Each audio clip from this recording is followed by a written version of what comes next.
Bienvenidos a su canal, Doctrina Católica Tradicional. Muchas gracias por escuchar y por sus amables comentarios. Por favor, no olvide darle me gusta o like al video para que esta plataforma lo pueda recomendar a más personas. Comenzamos con nuestras oraciones. Pater noster, qui es in celis, sanctificetur nomen tuum. Adveniat regnum tuum, fiat voluntas tua, sicut in cielo et in terra. Panem nostrum quotidianum da nobis hodie, et dimitte nobis debita nostra, sicut et nos dimittimus debitoribus nostris, et ne nos inducas in tentationem, sed libera nos a malo. Amén.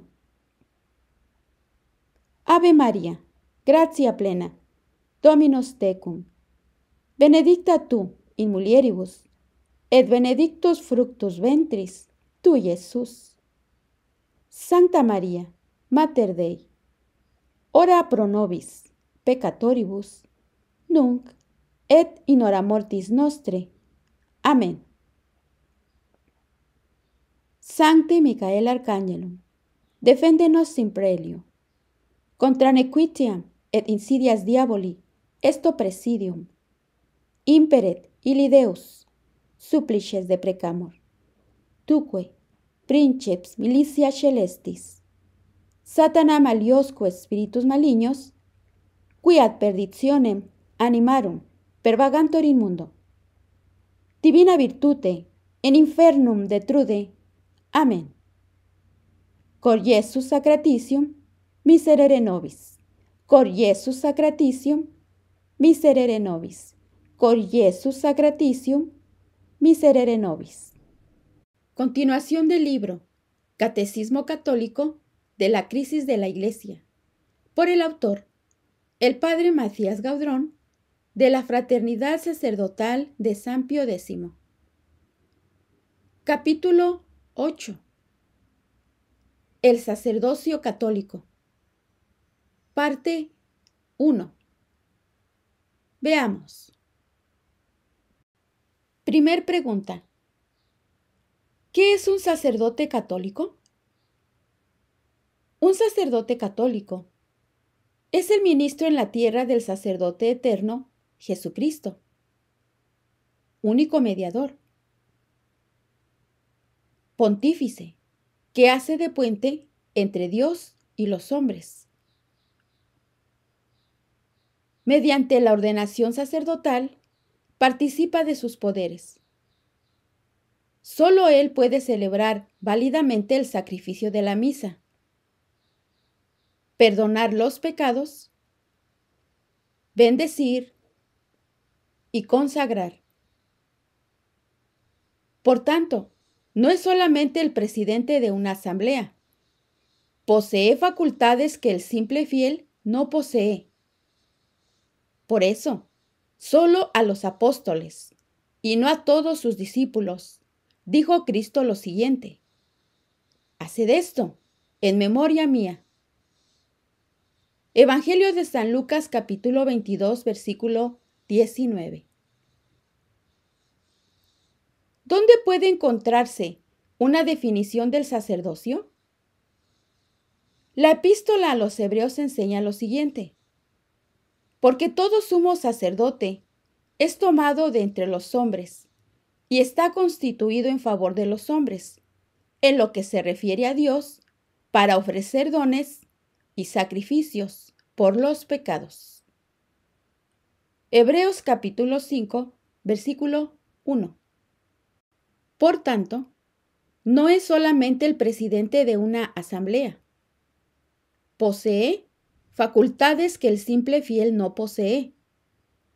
Por eso solo a los apóstoles, y no a todos sus discípulos, dijo Cristo lo siguiente: haced esto en memoria mía. Evangelio de San Lucas capítulo 22, versículo 19. ¿Dónde puede encontrarse una definición del sacerdocio? La epístola a los Hebreos enseña lo siguiente: Porque todo sumo sacerdote es tomado de entre los hombres y está constituido en favor de los hombres en lo que se refiere a Dios, para ofrecer dones y sacrificios por los pecados. Hebreos capítulo 5, versículo 1. Siguiente pregunta. ¿Qué implica esta definición? Esta definición implica que el sacerdote es, primero, escogido de entre los hombres y apartado para ser consagrado a Dios.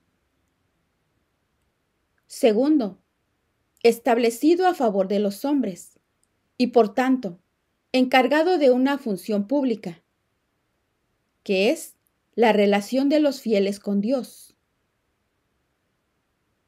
Y tercero, constituido como sacrificador.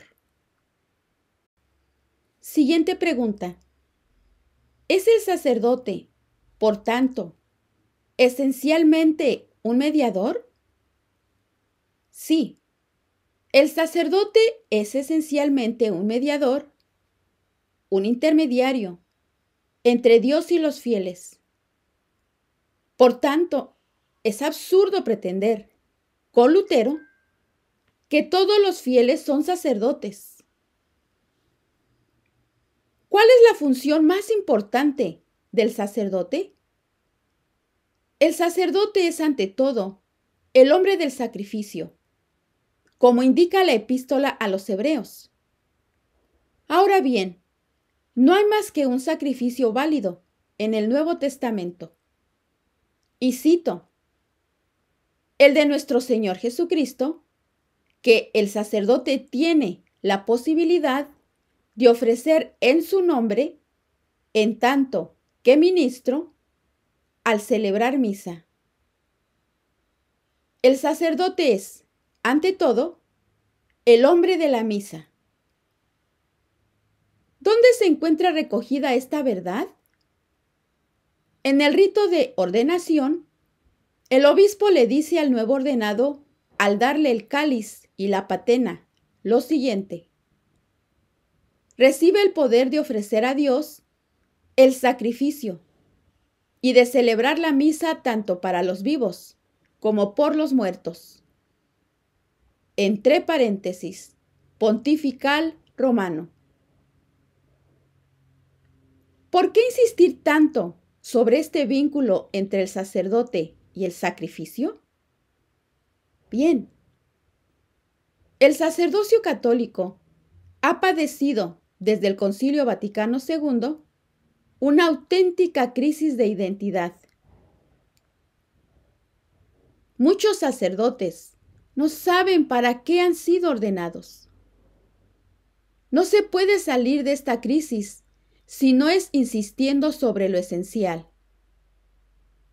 Y cito lo siguiente: el sacerdote es separado de los demás hombres y ordenado para rendir a Dios, mediante el sacrificio de la misa, el culto que le es debido, y para comunicar a los fieles, mediante los sacramentos, los frutos de ese sacrificio, principalmente el perdón de los pecados.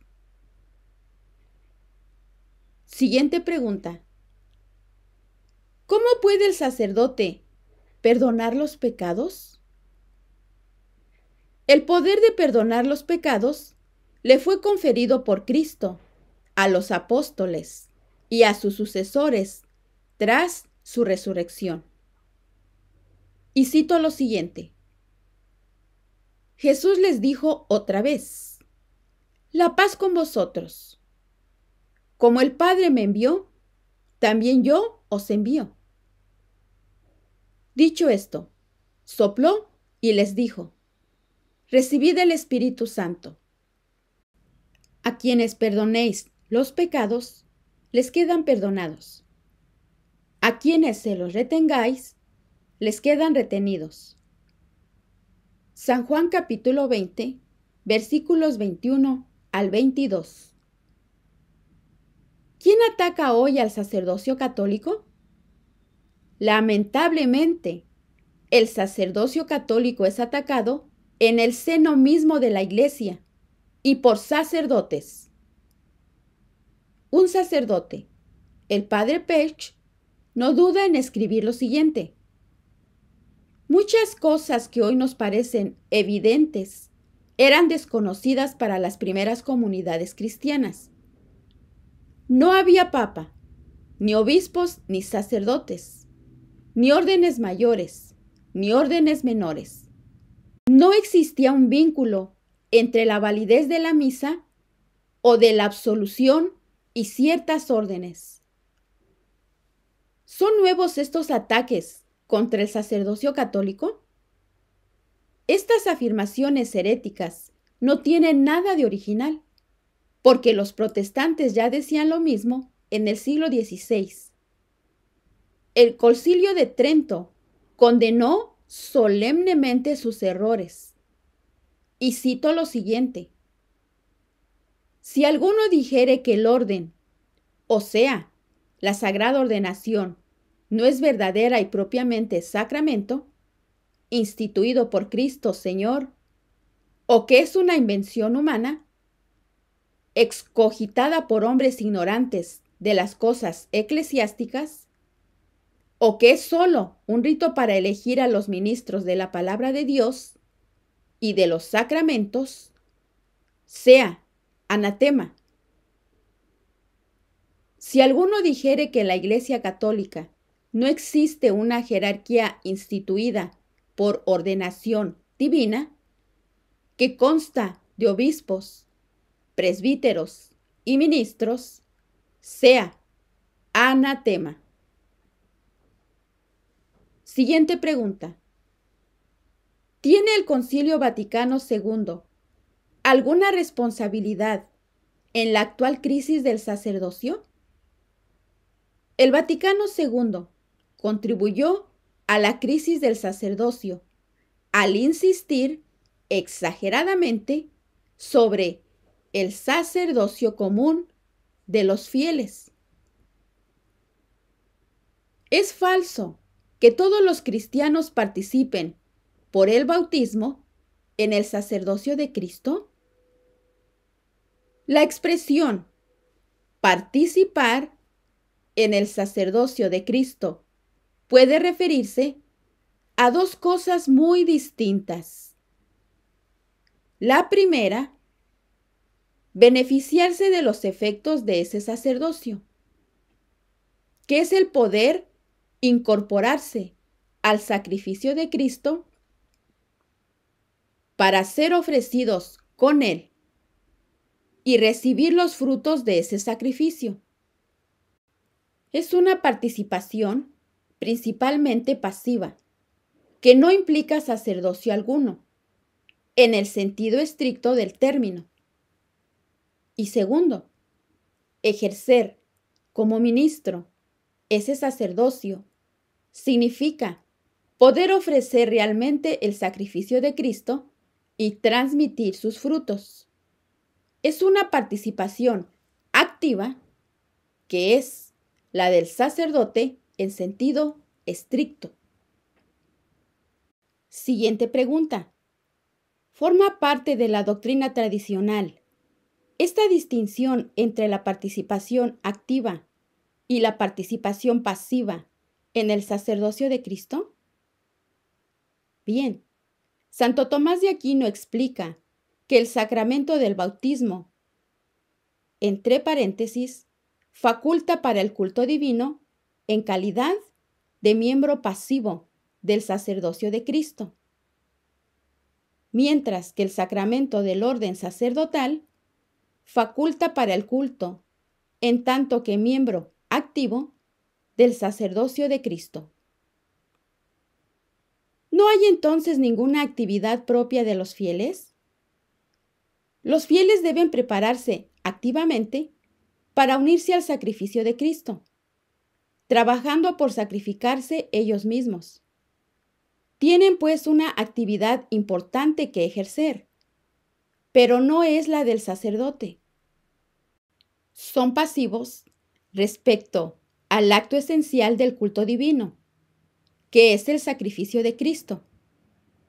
Su propio sacrificio es asumido por el de Cristo, sin ninguna influencia sobre él. El sacerdote ordenado, por el contrario, ofrece real y activamente, en tanto que ministro, el sacrificio de Cristo. ¿No ofrecen también los fieles en la misa la divina víctima? Nuestro Señor se ofrece en nombre de todo su cuerpo místico. Al ofrecerse junto con Él y con las mismas intenciones que Él, los fieles participan de la ofrenda que Él hace de sí mismo. Y en ese sentido, se dice que también ofrecen la divina víctima, pero solo en ese sentido. Pero en sentido estricto, solo el sacerdote, en cuanto ministro de Cristo, ofrece ese sacrificio. Solo Él es su causa eficiente, instrumental, como instrumento. El Papa Pío XII recordó estas verdades en la encíclica Mediator Dei del año 1947. ¿Puede decirse que los fieles ejercen un cierto sacerdocio? En sentido estricto, es falso que los fieles ejerzan un cierto sacerdocio. La palabra ejercer indica una acción, y los fieles no hacen más que beneficiarse pasivamente del sacerdocio de Cristo.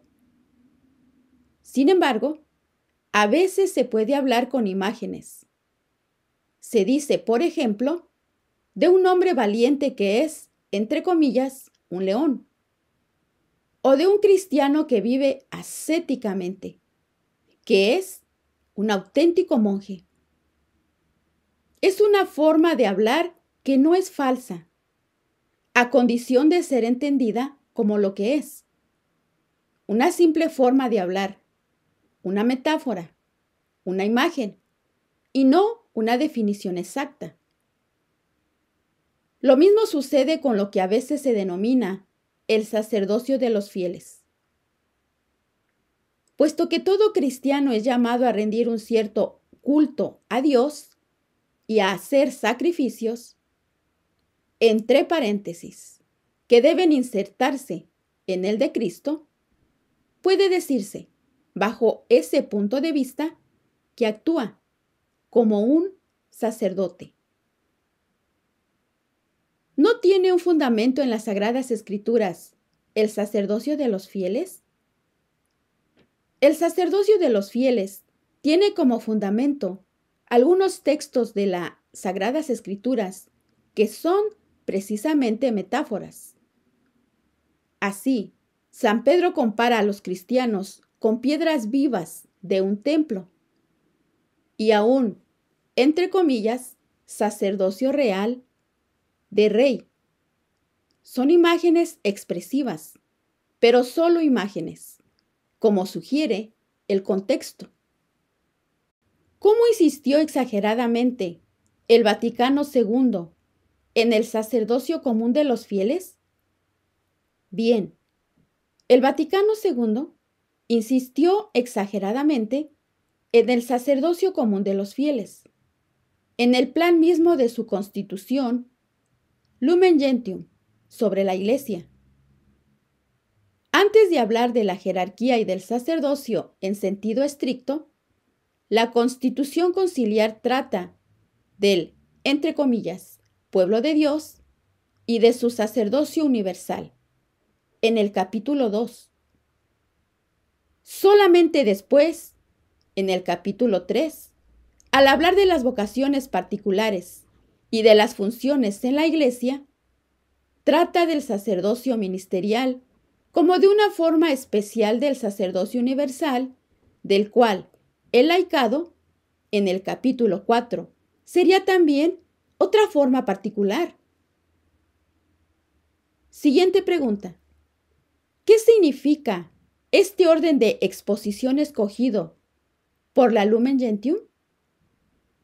Entre comillas, El orden escogido por la Lumen Gentium es en realidad un gran desorden, porque sitúa sobre un mismo plano el sacerdocio en sentido estricto y el sacerdocio en sentido metafórico, como si se tratase de dos especies de un mismo género. Evidentemente, esto contribuye a confundirlo todo. ¿Tiene consecuencias la exagerada insistencia del Vaticano II sobre el sacerdocio común de los fieles?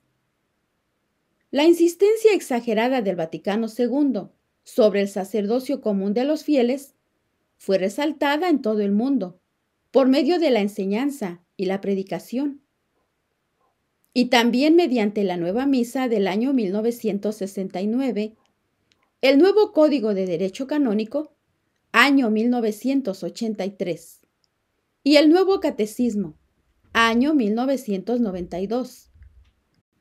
Tiene, por tanto, inmensas consecuencias. Siguiente pregunta. ¿Cómo insiste la nueva misa sobre el sacerdocio común de los fieles? Bien, una de las ideas maestras de la nueva misa fue precisamente manifestar que la liturgia es la acción de todo el pueblo de Dios, y no solo del clero. Había que promover, entre comillas, la participación activa de los fieles. Ahora bien, esta expresión es ambigua, como ya se ha visto. Los fieles deben disponerse activamente a unirse al sacrificio de Cristo, pero siguen siendo sustancialmente pasivos en relación a ese sacrificio, del cual solo el sacerdote es ministro.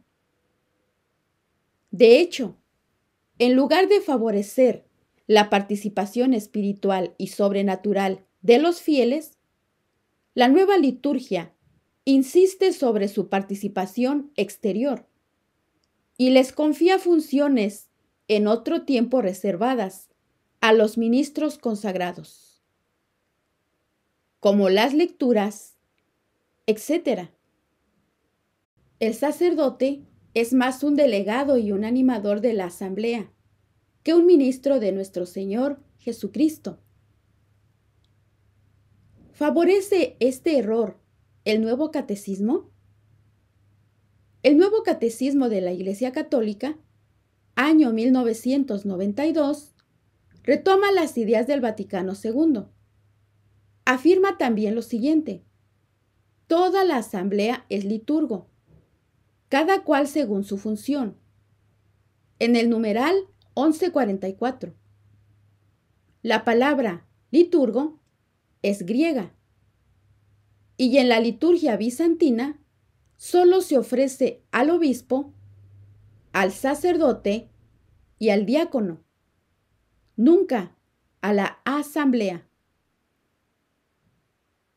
Insiste también el nuevo Código de Derecho Canónico de forma exagerada sobre el sacerdocio común de los fieles.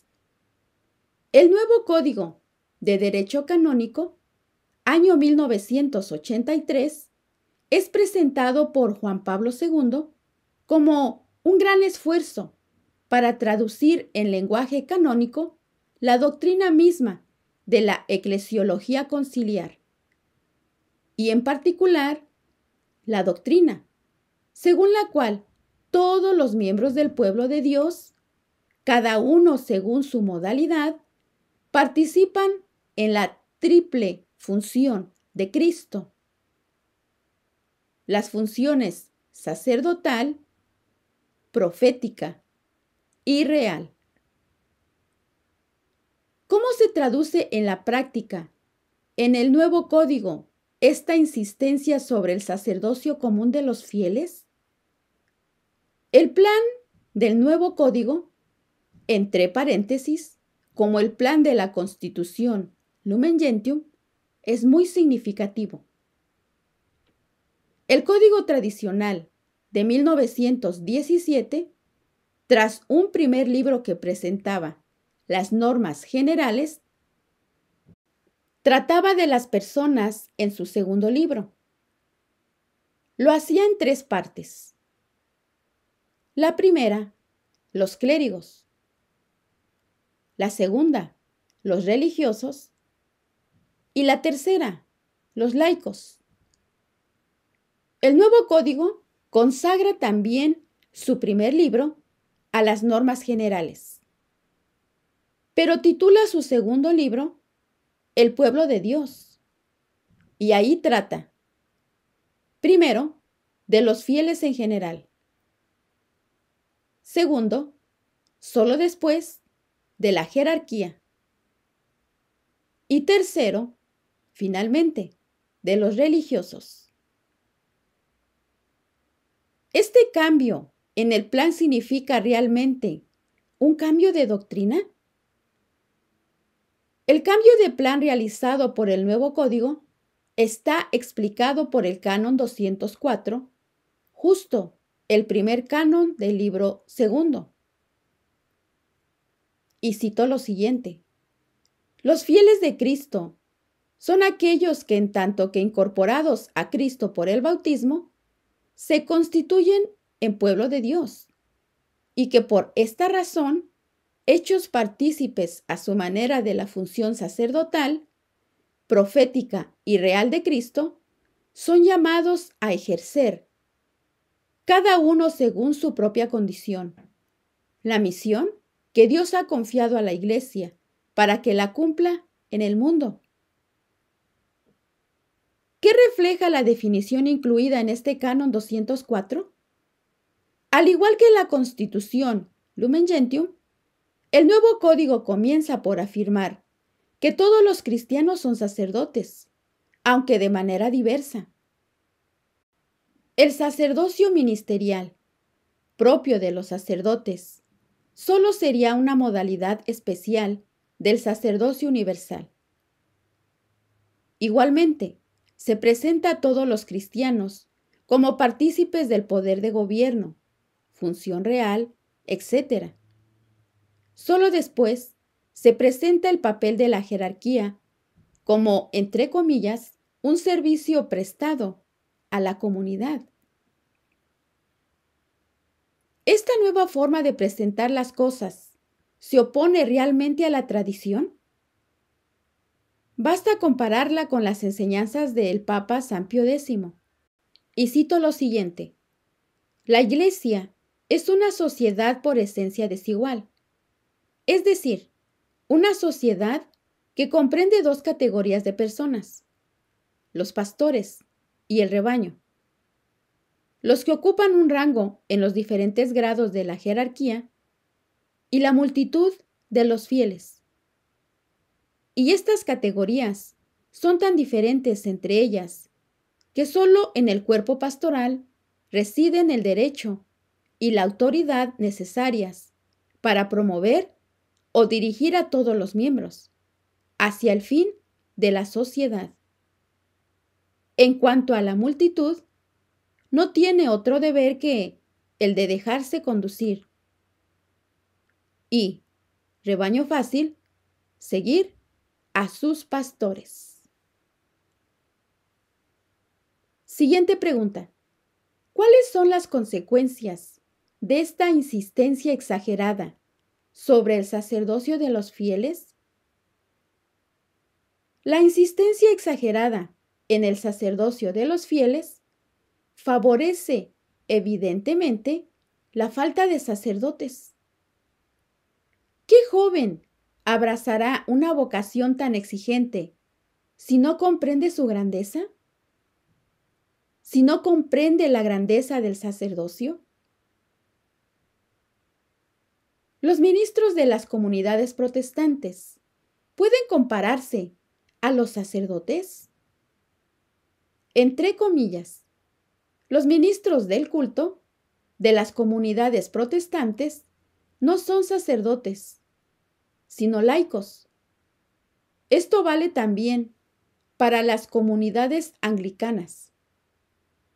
Estos ministros de culto no tienen el poder de convertir el pan y el vino en el cuerpo y la sangre de Cristo, ni de perdonar los pecados. ¿Por qué puede afirmarse que los ministros protestantes no son sacerdotes?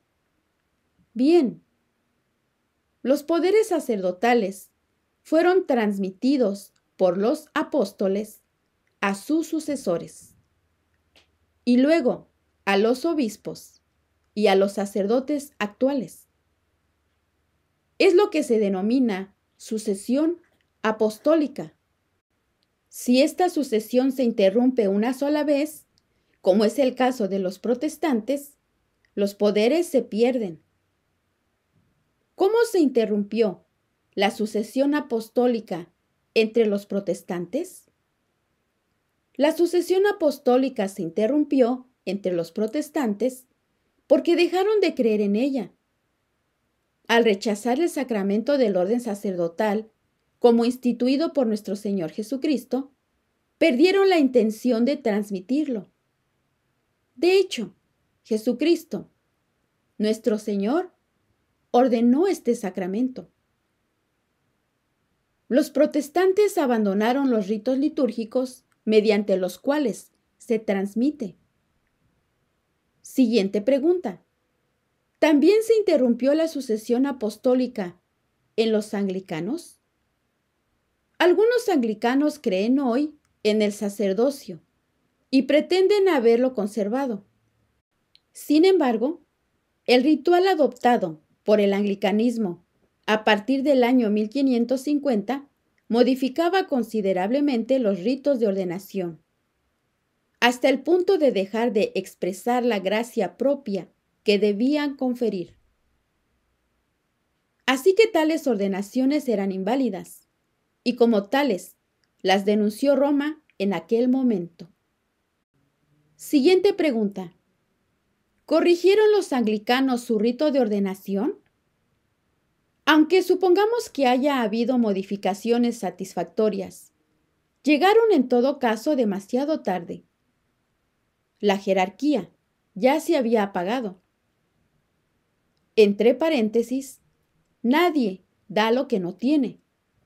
Y los anglicanos ya no poseen el sacerdocio. Esta carencia de sacerdocio entre los anglicanos es absolutamente cierta. Como la nulidad de las ordenaciones anglicanas fue cuestionada en el siglo XIX, el Papa León XIII ordenó una investigación que llegó a la conclusión de esa invalidez. El 13 de septiembre de 1896 publicó la carta Apostolicae Curae et Caritatis, que zanja definitivamente la cuestión. ¿Estas verdades son atacadas hoy?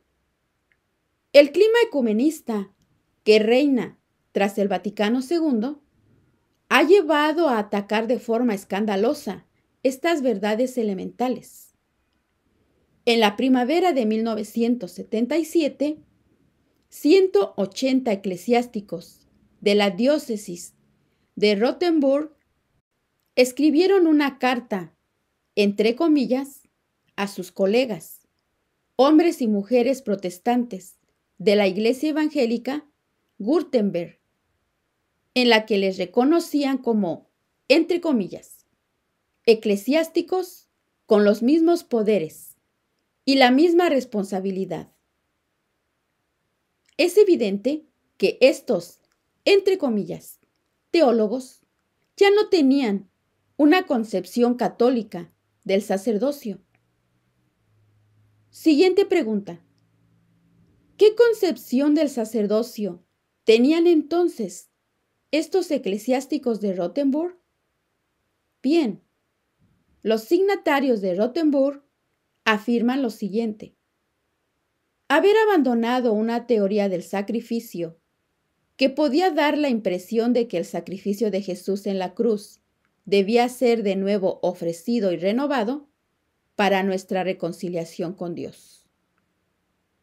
En el fondo, pensamos que lo que hoy tenemos es una costumbre de la cena inteligente y fundada sobre la Escritura que podría haber existido antes de los reformadores.